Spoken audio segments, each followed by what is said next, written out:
오늘도 주님의 귀한 전을 찾아 나와 신령과 진정으로 예배하시는 우리 영혼교회 모든 성도님들과 성도님들의 가정에 하나님께서 주시는 크신 은혜와 풍성한 복이 넘쳐나시기를 주님의 이름으로 간절히 축원합니다. 우리 옆에 계신 분들하고 인사하겠습니다. 잘 오셨습니다. 은혜 받는 시간 되시길 바랍니다. 잘 오셨습니다. 은혜 받는 시간 되시길 바랍니다. 이제 3월입니다. 올해가 시작한 지 얼마 되지도 않은 것 같은데 벌써 3월이 시작되었습니다. 3월이면 이제 새롭게 봄이 다가오는 시기이기도 한데요. 이 시간 더욱더 믿음 안에서 하나님이 허락하시는 아름다운 삶을 잘 살아낼 수 있는 우리 모두가 되기를 간절히 소망합니다. 지금 우리는 사순절을 보내고 있습니다. 사순절이라는 말에 사순이라는 말이 40이라는 뜻입니다. 원래 순이라는 말이 우리나라 말로 10이라는 뜻이어서 사순 그러면 40일이란 뜻이고, 사순절이라고 하면 40일의 절기다라는 뜻을 가지고 있습니다. 부활절을 기다리면서 그 부활절 전에 40일 동안을 이 부활절을 잘 준비하는 시간으로 가지는 그 절기를 우리는 사순절이라고 표현합니다. 그러면서 이 40일 동안의 기간을 조금 더 의미 있게 신중하게 보내라고 우리는 이 절기를 지킵니다. 그래서 무조건 부활절부터 40일 전을 이야기하는 게 아니고요. 주일을 제외한 그 이전의 40일을 우리는 사순절로 지키며 보내게 됩니다. 성경의 역사를 보면 40이라는 숫자는 기다림을 표현하는 숫자이기도 합니다. 그래서 우리가 아주 중요한 순간을 기다릴 때 이 40일 또는 40년 동안 준비하고 기다리는 모습을 보게 됩니다. 그래서 이스라엘 백성들이 광야에서 가나안 땅을 정탐할 때도 40일 동안 그 땅을 정탐하게 됩니다. 또 광야에서 하나님께서 약속하신 땅에 들어가기 전에 준비하는 시간도 40년이라는 시간을 보내게 됩니다. 모세가 시내산에 올라서 하나님의 말씀, 그 십계명을 받는 그 기간도 40일이었습니다. 그리고 오늘 우리가 봉독한 성경의 말씀에 나오는 예수님께서 공생애를 준비하시면서 기도하셨던 시간도 40일이다라는 것을 알게 됩니다. 그만큼이나 이 사순절은 준비하고 기다리며 심령을 통해서 기다리는 시간이 이 40일이라는 것을 우리는 기억해야 합니다. 또 부활절은 기독교 신앙에서 매우 중요한 그러한 신앙의 기초입니다. 우리는 대부분 부활절 그러면 4월쯤 되면 1년에 한 번씩 돌아오는 절기다라고 생각하기 쉽습니다. 그런데 부활절은 우리의 믿음과 신앙에 있어서 아주 중요한 신앙의 고백과 같은 절기가 바로 이 부활절입니다. 왜냐하면 부활절은 기독교 신앙에 있어서 모든 것들을 고백하고 지키는 그러한 절기이기 때문에 그렇습니다. 부활절은 단순히 예수님의 부활만을 기쁨으로 집중하는 시간이 아닙니다. 예수님의 부활이 있기 위해서는 무엇이 있어야죠? 예수님의 죽음이 있어야 됩니다. 예수님의 죽음이 있기 위해서는 무엇이 있어야 하냐면 예수님의 고난과 희생이 있어야 합니다. 그리고 예수님의 고난과 희생을 알아보려면 예수님께서 이 땅에 오신 목적과 이유, 그리고 그 모든 삶의 과정을 살펴보아야 우리는 진정한 부활의 전체적인 의미를 깨달을 수 있게 되는 겁니다. 그래서 결론적으로 말하자면 우리는 부활절을 맞이하면서 사순절, 부활절 이 절기를 준비하고 기다리면서 우리는 예수 그리스도에 대한 전반적인 모든 모습들을 뒤돌아보면서 신앙적인 고백을 할 수 있는 그러한 시간들이 되어야 하는 겁니다. 그러니 얼마나 중요한 절기이겠습니까? 우리가 대충 생각하면서 봄이 가고 여름이 오듯 그렇게 당연한 것이다 라고 생각하면 안 되는 절기가 바로 이 사순절과 부활절입니다. 그래서 우리는 이 절기를 아주 소중하고 매우 중요하게 여기며 보낼 수 있는 절기가 되어야 합니다. 우리 영혼교회 성도님들도 이 사순절과 부활절의 그 절기의 모든 순간순간들을 소중히 여기셨으면 좋겠습니다. 우리의 신앙과 삶을 뒤돌아보고 또 의미 있고 뜻깊게 이 소중한 절기를 보내시기를 간절히 부탁을 드립니다. 우리 성도님들에게 한번 물어보고 싶습니다. 사순절이라고 하면 우리 성도님들은 무엇이 가장 떠오르십니까? 사순절 하면 무엇이 떠오르십니까? 예? 고기를 안 먹는다고요? 고기를 안 먹으면 큰일 납니다. 네. 보통 많은 성도님들이 사순절 그러면 절제하는 기간이라고 이렇게 많이 표현들 하십니다. 절제하는 시간. 근데 뭐 전혀 틀린 말은 아닐 겁니다. 그러나 이 절제가 무조건적인 절제가 아니라 어떤 절제인지, 어떻게 해야 하는 절제인지를 잘 알아야 아름다운 절제이며 사순절을 보낼 수 있는 아름다운 절제로서의 역할을 감당할 수 있다라는 것을 기억해야 합니다. 신학적으로 이야기하자면 사순절은 단순히 절제하는 기간이 아니라 예수님을 깊이 묵상하는 절기입니다. 앞에서 말씀드린 것처럼 예수 그리스도의 삶과 희생을 통한 구원의 역사를 깊이 묵상하는 시간이 바로 이 사순절 절기입니다. 그리고 이 예수 그리스도를 향한 깊은 묵상이 있으려면 사실 우리의 평소의 삶에서 더 많이 예수님을 기억하고 더 많이 예수님의 말씀과 가까이 나아가야 합니다. 그런데 우리의 삶이라는 게 언제나 역량이 있습니다. 그 삶의 역량을 우리는 대부분 꽉 채워서 살아갑니다. 그러다 보니까 크게 여유도 없고 크게 배려할 수 있는 시간도 별로 없다라는 것을 알게 됩니다. 그래서 우리는 우리의 삶의 역량을 조금 더 덜어내는 시간, 그 덜어내는 시간이 바로 이 사순절 기간입니다. 왜 덜어내야 하느냐? 그 덜어내진 부분에 예수 그리스도를 채워야 하기 때문에 덜어내는 노력이 필요한 시간들입니다. 이 덜어내는 비움은 우리의 삶에서 중요하지 않는 것들을 조금 덜어내는 시간들입니다. 평소에는 편리하기 위해서, 또 평소에는 편안하기 위해서 내가 선택했던, 내가 소유하고 있었던 것들을 조금은 덜어낼 수 있는 시간이 우리에게 필요한 것입니다. 삶에 있어서 매우 중요한 것은 아니지만 내가 가지고 있었던 그러한 작은 것들을 조금은 덜어내고 공간을 비우고 시간을 비워서 그 시간과 공간에 예수 그리스도를 채워놓는 그 시간들, 그 절기가 바로 이 사순절 기간입니다. 그래서 평소에는 즐겁게 즐기던 취미 생활의 시간도 잠시 좀 내려놓을 수 있어야 하고, 내가 불필요하게 여겼던 것들도, 부담스러워했던 것들도 잠시 내려놓고 그 작은 시간, 작은 공간에 예수님으로 채워보고자 노력하는 것들이 바로 이 사순절 기간에 우리가 행해야 하는 그러한 일들입니다. 구체적으로 예를 들자면 우리 성도님들 평소에 유튜브 많이 보실 겁니다. 평소에 많이 보지만 이 사순절 기간에는 그 유튜브를 보면서 보냈던 시간들을 잠시 덜어내고 그 시간에 말씀을 가까이 하면서 예수 그리스도를 채우는 시간을 갖는 것, 그런 것들이 바로 우리가 지켜야 될 이 사순절 절기에 행해야 될 일들입니다. 단순히 유튜브를 예를 들었지만 우리의 삶을 뒤돌아보면 우리에게 없어도 되는 수없이 많은 것들이 우리 안에 존재하고 있다는 걸 알게 됩니다. 이러한 시간들 안에 모든 것들을 좀 비워내고 예수 그리스도를 채우는 시간, 그것이 바로 진정한 사순절의 의미일 것입니다. 내 것을 조금씩 비우다 보니까 이것을 비우려면 내가 멈춰야 하고 또 내가 비워야 한다라는 마음을 갖게 됩니다. 그리고 우리의 의지적으로 이 모든 것을 비운다라는 표현을 우리는 절제한다라고 표현하는 것입니다. 무엇보다 내 의지를 통해서 나의 것들을 비우고 내 안에 예수 그리스도로 채우는 그런 복되고 아름다운 사순절 절기를 보내시기를 간절히 부탁을 드립니다. 오늘 우리는 그래서 예수 그리스도를 묵상함으로 우리의 삶에 예수님을 채우는 시간을 갖길 소망합니다. 그래서 예수님을 채우는 가장 지혜로운 방법은 예수님의 삶을 살펴보는 것입니다. 오늘은 사순절 2주가 되는 절기 시간으로 예수님께서 시험 받으셨던 말씀을 통해 우리는 그리스도를 묵상하는 시간을 가지려고 합니다.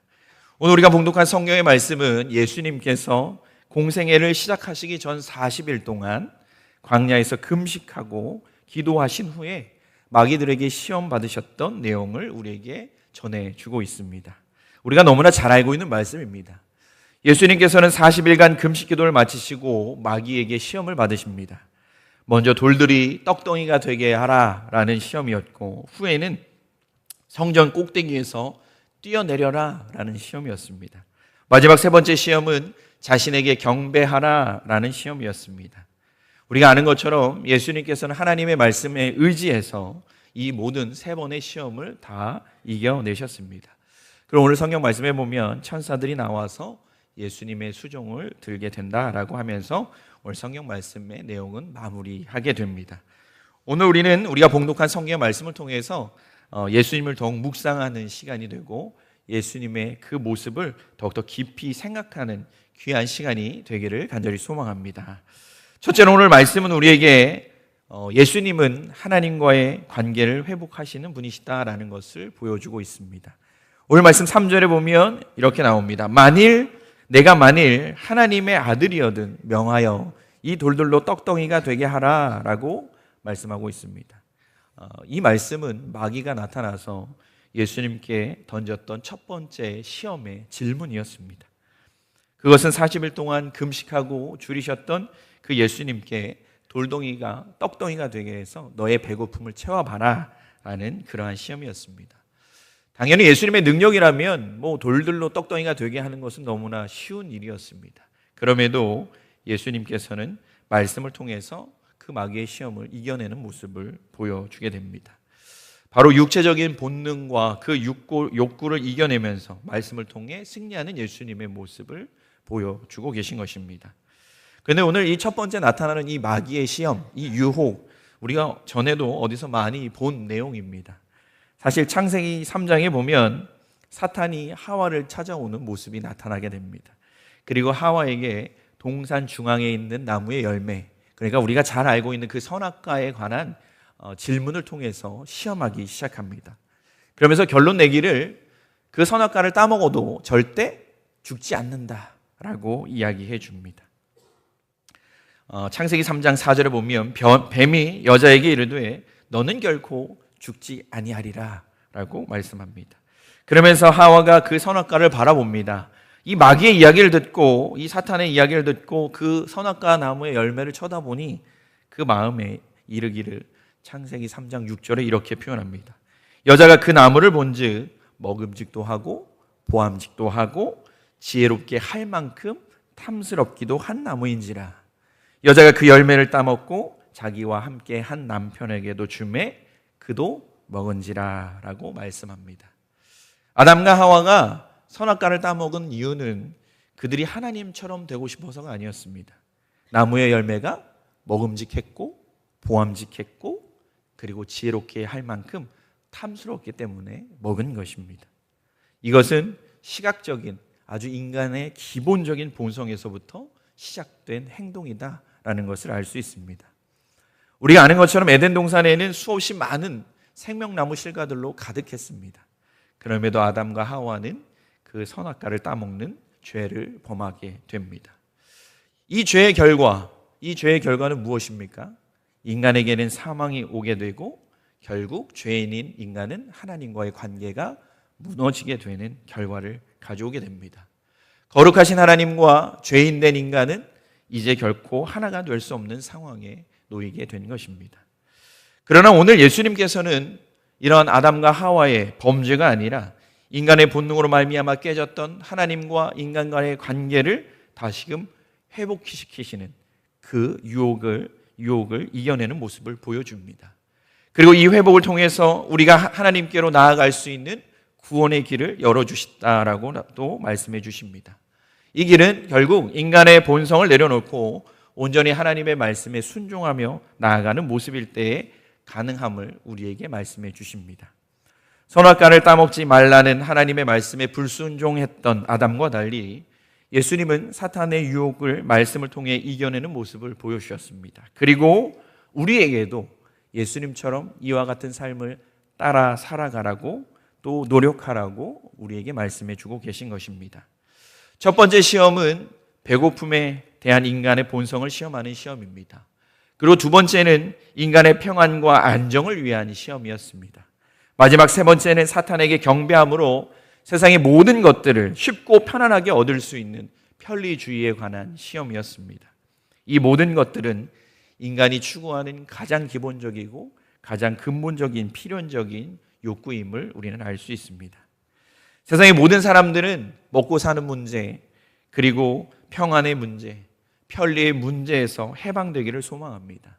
그런데 예수님께서는 이 모든 문제 가운데 숨겨져 있는 악한 무리의 그 사탄의 유혹에서 승리하는 자가 되라고 우리에게 말씀해 주시고 가르쳐 주십니다.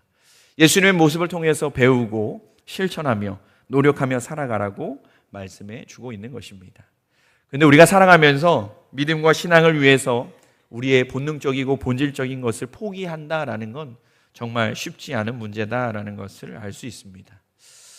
지난주에 청년들과 함께 말레이시아 로캄 교회를 다녀왔습니다. 근데 그곳은 청년들에게 있어서는 약간 영적인 충전소와 같은 곳입니다. 청년들이 그 말레이시아 로캄 교회만 다녀오면 자신들이 얼마나 편안하게 신앙생활을 하고 있는지를 깨닫고 돌아온다고 자기들 스스로 이야기합니다. 그리고 돌아와서 더 열심히 또 더 최선을 다해 신앙생활을 해야겠다라고 다짐한다라는 이야기를 전하게 됩니다. 그 이유는 그 말레이시아 로캄 교회는 하나님을 믿겠다라는 그 결정을 통해서 많은 것들을 포기해야 하는 그러한 교회이기 때문입니다. 말레이시아는 무슬림이 국교인 나라입니다. 그러니까 이슬람 국가라고 표현하면 맞을 겁니다. 그래서 무슬림을 믿겠다라고 이슬람 교회를 믿는 사람이 되겠다라고 하면 국가적으로 모든 것들을 지원합니다. 우리나라는 국민이면 모든 것을 당연히 지원해야 하지만 이슬람 국가인 말레이시아는 이슬람을 믿겠다, 무슬림 교도가 되겠다라고 그래야만 모든 시설을 지원합니다. 상하수도 시설, 도로 시설, 전기 시설, 교육 시설과 같은 아주 기본적인 것들을 무슬림이 되어야만 제공해 주게 됩니다. 그런데 교회를 선택하는 순간 이 모든 혜택에서 제외가 됩니다. 그래서 로캄 교회에 가보면 도로가 비포장 도로입니다. 못 닦아주는 게 아니라 안 닦아주는 겁니다. 상하수도 시설도 없습니다. 전기도 들어오지 않습니다. 학교를 가려면 집차를 타고 비포장 도로를 1시간을 내려가야 학교에 갈 수 있습니다. 얼마나 불편한지 모릅니다. 그런데 로캄 교회 성도들은 이 모든 것을 포기하고 교회를 짓고 그리고 신앙생활을 하는 사람들입니다. 얼마나 힘들고 어려울까라고 생각했지만 성도들의 얼굴에는 언제나 기쁨과 감사가 가득합니다. 예배 드릴 때 세상을 다 가진 것처럼 행복해합니다. 그 모습을 본 청년들은 그제서야 자신들의 모습을 뒤돌아보게 됩니다. 신앙생활이 얼마나 자신들이 신앙생활을 편하고 편리하게 하고 있는지 자신의 모습을 뒤돌아보는 겁니다. 신앙생활을 위해서라면 가장 기본적인 것이라고 생각하는 것들과 타협하지 않는 그들의 모습을 보면서 참으로 많은 것들을 보고 깨닫게 됩니다. 하나님을 위해서 그들은 과감히 자신들이 누릴 수 있는 혜택을 포기하며 살아갑니다. 그리고 포기되어진 그곳에 하나님의 은혜와 사랑을 채우며 살아갑니다. 그러니 그들이 하나님 안에서 더 행복할 수밖에 없고 우리보다 하나님께 더 가까워질 수밖에 없는 것입니다. 그 모습을 보면서 우리는 어떨까라고 고민해 봅니다. 우리는 예수님을 위해서 무엇을 포기했을까? 우리가 예수님을 위해서 덜어낸 것은 무엇일까? 우리가 예수님을 위해서 비워낸 것은 무엇일까? 그리고 우리는 그 비워냄이 있는 곳에 예수님을 채우고 있는가라는 것을 생각해 보게 됩니다. 사탄은 지속적으로 우리에게 인간적이고 육체적인 것들에 최선을 다하라고 유혹합니다. 먹는 것을 위해서, 평안한 삶을 위해서, 그리고 편리함을 위해서 끊임없이 최선을 다하라고 이야기합니다. 우리에게 말씀보다 우리의 삶이 더 중요하다라고 우리에게 끊임없이 유혹합니다. 이러한 유혹과 시험에 넘어가는 순간 우리는 하나님과 멀어지는 인생이 되고 마는 것입니다. 우리 모두 오늘 예수님께서 보여주신 것처럼 예수님의 말씀에 순종함으로 어떤 유혹과 또한 시험에서도 승리할 수 있는 아름다운 우리의 삶이 되시기를 간절히 부탁을 드립니다. 그럴 수 있기를 위해 예수님께서 우리를 위해 이 땅에 오셨고 또한 우리에게 본이 되어 주셨습니다. 하나님과 우리 사이를 다시금 회복시켜 주시는 그 예수 그리스도 안에서 참된 평안과 은혜를 경험할 수 있는 우리 모두가 되기를 간절히 소망합니다. 둘째로 오늘 성경 말씀 우리에게 예수님은 말씀을 기준으로 살아가는 삶의 모습을 보여주셨다라고 이야기합니다. 오늘 말씀 4절에 보면 예수께서 대답하여 이르시되 기록되었을 때 사람이 떡으로만 살 것이 아니요 하나님의 입으로부터 나오는 모든 말씀으로 살 것이라 라고 말씀합니다. 예수님께서 마귀의 시험을 이겨내신 그 내용을 우리에게 보여줍니다. 예수님의 능력이라면 분명히 모든 것을 다 할 수 있음에도 불구하고 결국 예수님은 말씀을 통해서 이 모든 시험을 이겨내십니다. 그런데 이 과정에서 우리에게 보여주는 모습은 바로 말씀을 통해서라는 것입니다. 두 번째 시험과 세 번째 시험 모두 예수님께서는 분명하게 말씀을 통해서 마귀의 유혹을 이겨내십니다. 40일 동안의 금식 기도 얼마나 힘드셨을까라고 생각해 봅니다. 육체적으로도 힘들었을 것이고 정신적으로도 참 어려웠을 겁니다. 근데 예수님께서는 흔들림 없이 모든 시험을 이겨내십니다. 그리고 모든 시험을 이겨내신 그 근본의 힘이 어디 있을까? 오늘 성경 말씀은 그 근본적인 힘은 바로 하나님의 말씀에 있다라고 우리에게 말씀해 주십니다. 그러니 이 하나님의 말씀이 얼마나 중요하고 소중한 것이겠습니까? 우리는 세상을 살아가다 보면 정말 수없이 많은 무서운 것들과 직면하게 됩니다. 우리 성도님들 세상을 살아가면서 참 쉬운 것도 없지만 무서운 것도 참 많습니다. 재정적인 빈곤함 얼마나 무서운 것입니까? 건강하지 못하고 아픈 육체 얼마나 무서운 일이겠습니까? 평안하지 못한 가정과 모든 삶의 상황들 얼마나 무섭고 얼마나 두려운 것이겠습니까? 확정되지 않은 우리의 미래 얼마나 불안하고 무서운 것들이겠습니까? 그런데 말씀의 기준 삼고 살아가는 사람들에게는 두려움이 아니라 하나님의 인도하심의 순간이 된다라는 것을 깨닫게 됩니다. 시험과 문제가 어려움이 우리 안에 오지 않기를 기도하는 것이, 오지 않는 것이 복이 아니라 그 어려움과 시험을 믿음과 신앙으로 이겨내므로 성장해가는 우리의 삶이 복이다라는 것을 우리는 기억해야 합니다. 말씀을 기준 삼고 살아가는 사람에게는 여전히 나와 함께 하시는 그 하나님이 진정한 위로가 되고 또한 격려가 되어주십니다. 세상의 칭송이나 사람들의 찬양함이 아니라 하나님의 인정하심이 가장 큰 능력이 된다라는 것을 우리는 반드시 기억해야 합니다. 우리의 삶의 기준은 무엇입니까?